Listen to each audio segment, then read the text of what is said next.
بسم اللہ الرحمن الرحیم، السلام علیکم ورحمۃ اللہ۔ چیف جسٹس یحییٰ آفریدی کے آتے ہی پاکستان کے اندر دوبارہ سے ہلچل شروع ہو گئی ہے اور ساری کی ساری نظریں اس وقت سپریم کورٹ آف پاکستان کی جانب لگ گئی ہیں۔ اس کی وجہ یہ ہے کہ یحییٰ آفریدی نے آتے ساتھ ہی جہاں پر اتنے زبردست قسم کے اقدامات لیے، انہوں نے پہلے آ کے تمام کے تمام کورٹس کے اندر جو لائیو اسٹریمنگ ہے اس کو لازمی قرار دے دیا کہ تمام کے تمام کورٹس میں، تمام کے تمام عدالتوں کے اندر، وہ سپریم کورٹ ہو یا لوور کورٹ ہو، ہائی کورٹس ہوں، وہاں تک تو حد تک کہا گیا ہے، وہاں تک کی حد تک تو کہ آپ نے وہاں سے جو لائیو اسٹریمنگ ہے وہ لازمی کرنی ہے۔ اگر کوئی یہ چاہتا ہے کہ اس کو لائیو اسٹریم نہ کیا جائے، اس کی سماعت کو، تو اس کو روک دیا جائے۔ تو یہ پہلا قدم اٹھایا گیا، ججز کمیٹی کو بحال کیا گیا، فل کورٹ ریفرنس کا اجلاس بلایا گیا۔ تو یہ وہ تمام چیزیں ہیں جو کہ سپریم کورٹ کے اندر ہو رہی ہیں، یحییٰ آفریدی کے اقدامات کو ڈسکس کیا جا رہا ہے۔ اب پی ٹی آئی میدان میں آ گئی ہے۔ پی ٹی آئی نے عمران خان کی ہدایت کے بعد مخصوص نشستوں کے معاملے کے اوپر سپریم کورٹ آف پاکستان میں درخواست دائر کر دی ہے اور کہا ہے کہ یا تو الیکشن کمیشن آف پاکستان کے خلاف یا پھر گورنمنٹ کے خلاف، شہباز شریف کے خلاف توہین عدالت کی کارروائی شروع کی جائے، کیونکہ ان لوگوں نے آج تقریباً اس فیصلے کو آئے ہوئے 6 مہینے ہو چکے ہیں، یا 4 سے 5 مہینے آپ لگا لیں، ہو چکے ہیں۔ ابھی تک انہوں نے مخصوص نشستوں کے فیصلے کے اوپر عمل درآمد نہیں کیا، ابھی تک ان کی جانب سے عمل درآمد نہیں کیا گیا۔ اور ٹوٹل ملا کے جو مخصوص نشستیں ہیں عمران خان کی پی ٹی آئی کی 100 کے قریب بنتی ہیں۔ قومی اسمبلی کی ملا لیں، اس کے بعد آپ پنجاب اسمبلی کی ملا لیں،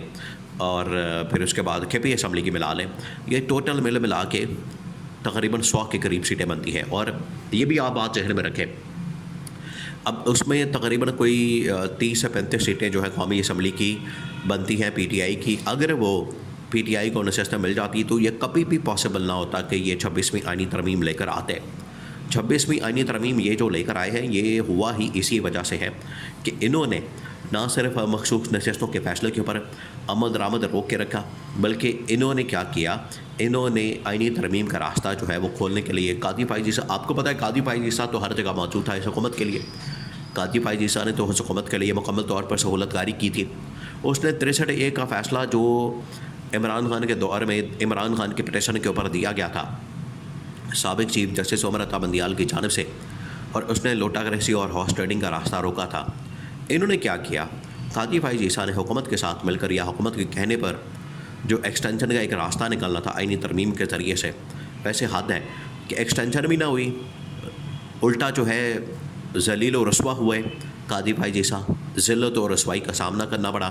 ایکسٹینشن بھی نہیں ہوئی، اور غیر آئینی غیر قانونی اقدامات بھی کرتے رہے، حکومت کی سہولت کاری بھی کرتے رہے۔ 63A سے ہارس ٹریڈنگ کو اور جو لوٹا گریسی ہے اس کو بھی پروان چڑھایا، اس کو بھی فروغ دیا، اور نکلا کیا، کھودا پہاڑ نکلا چوہا، اس میں سے کچھ نہیں نکلا۔ قاضی فائز عیسیٰ کو ایکسٹینشن پھر بھی نہیں مل سکی، تو قاضی فائز عیسیٰ نے میگی پہ آر بھی چوکھا ٹیا، یہ والا صاحب ہوا قاضی فائز عیسیٰ کے ساتھ۔ تو قاضی فائز عیسیٰ کو کچھ بھی نہیں ملا۔ اب یہ مخصوص نشستوں کا جو فیصلہ ہے اس کے اوپر عمل درآمد اس حکومت نے روکا ہوا ہے، اور عمل درآمد کیوں روکا ہوا ہے؟ کیونکہ اگر عمل درآمد ہو جاتا ہے تو نہ صرف یہ حکومت فارغ ہو جانی ہے، بلکہ ان کا مینڈیٹ، جو پی ٹی آئی کا مینڈیٹ ہے، وہ واپس پی ٹی آئی کے پاس چلے جانا ہے۔ اگر گورنمنٹ فارغ ہوتی ہے، گورنمنٹ ختم ہوتی ہے، گورنمنٹ کے پاس میجورٹی ختم ہوتی ہے، اسے ایک فرق یہ پڑے گا مخصوص نشستوں کی واپسی کے بعد کہ جو لارجسٹ پارٹی ہے اس میں قومی اسمبلی میں، وہ پی ٹی آئی بن جائے گی، تو پی ٹی آئی کے پاس سارا مینڈیٹ آ جائے گا، پی ٹی آئی کے پاس ساری پاور آ جائے گی، پی ٹی آئی کے پاس جو ہے وہ ساری کی ساری نمبر گیم آ جائے گی۔ تو پی ٹی آئی تو پھر اس حکومت کو نہیں ٹکنے دے گی، پی ٹی آئی تو پھر اس حکومت کو بھڑکا دے گی، اڑا دے گی۔ اس وجہ سے یہ مخصوص نشستوں کے فیصلے کے اوپر عمل درآمد کو روک کے انہوں نے کیا کیا، انہوں نے جہاں پر آئینی ترمیم کا راستہ کھولا، انہوں نے آئینی ترمیم کی،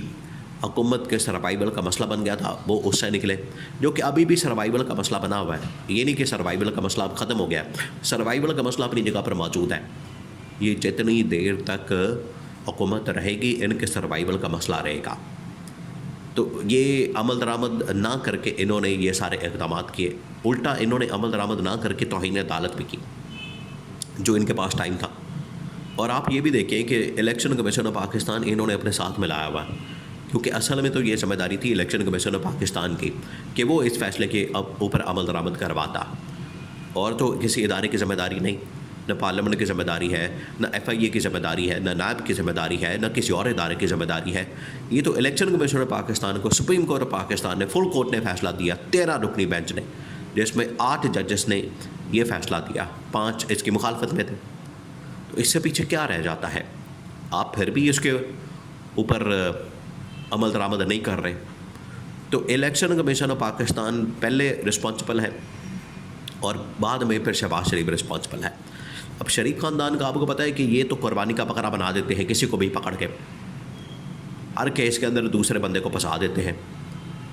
ہر معاملے کے اندر کسی نہ کسی کی قربانی دے دیتے ہیں. تو یہ چاہتے ہیں کہ اسی طرح سے الیکشن کمیشن آف پاکستان کو انہوں نے فرنٹ پر رکھا کہ الیکشن کمیشن آف پاکستان کو اس میں رسپانسبل ذمہ دار قرار دیا جائے، الیکشن کمیشن آف پاکستان کی قربانی دے دی جائے. اور اگر یہ توہین عدالت ثابت ہو جاتا ہے، توہین عدالت کی کارروائی ہوتی ہے اور توہین عدالت کی کارروائی ثابت ہو جاتی ہے، کیس ثابت ہو جاتا ہے، تو الیکشن کمیشن کو نکال دیا جائے، وہ جو سکندر سلطان آ جائے، شہباز شریف بچ جائے. لیکن پی ٹی آئی نے پٹیشن جو ہے وہ ڈالی ہے حکومت کے خلاف. یہ بڑا زبردست قدم اٹھایا ہے انہوں نے کہ حکومت وقت اس فیصلے کے اوپر عمل درآمد کروانے کے لیے نہ خود اس میں دلچسپی لے رہی ہے، نہ الیکشن کمیشن کو کہہ رہی ہے، بلکہ یہ تو رکاوٹیں پیدا کر رہی ہے. یہ بڑا مضبوط اور اسٹرانگ اس میں پوائنٹ ہے، نقطہ ہے. اس وجہ سے جہاں پر یہ اچھا دیکھیں، گورنمنٹ کو اسی وجہ سے فکر پڑ گئی ہے کہ یحییٰ آفریدی جو ہے وہ کہیں ہاتھ سے نہ نکل جائے. یحییٰ آفریدی کو لائے تو اپنے مقصد کے لیے، اپنے فائدے کے لیے، اپنی مرضی سے کہ اس سے اپنا فائدہ نکالیں گے، ہم اپنی مرضی کے فیصلے کروا لیں گے. لیکن یحییٰ آفریدی جو ہے وہ تو بڑا آئین کے مطابق، قانون کے مطابق اور انصاف کے اوپر فیصلے کرنے والا آدمی لگتا ہے.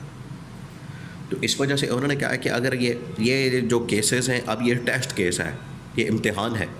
بہت بڑا امتحان ہے یحییٰ آفریدی کے لیے، کیونکہ پچھلے 1 سال کے اندر ملک کے اندر جو آئینی اور قانونی بحران سامنے آئے ہیں ان کا حل اب یحییٰ آفریدی کے پاس ہی ہے. اگر تو یحییٰ آفریدی صحیح اقدامات کرتے ہیں، ملک کو عدالتی بحرانوں سے نکال سکتے ہیں. لیکن اگر انہوں نے وہی والی روش اختیار کی جو کہ لگتا نہیں وہ کریں گے، ججز کمیٹی کو بحال کرنا وہ اس چیز کا پہلا میسج تھا کہ قاضی فائز عیسیٰ کے فیصلوں کو نہیں مانا جائے گا اور قاضی فائز عیسیٰ کی طرح فیصلے نہیں کیا جائے گا. تو یہ اب یحییٰ آفریدی یہاں پر ایک بہت اہم ترین پوزیشن کے اوپر اور ان کے اوپر بہت بڑی ذمہ داری آ گئی ہے. پی ٹی آئی نے اپنی درخواست اور پٹیشن ڈال دی ہے سپریم کورٹ کے اندر. اب یہ ان کے اوپر ڈپینڈ کرتا ہے کہ سیٹیں واپس کرواتے ہیں یا توہین عدالت کی کارروائی کرتے ہیں.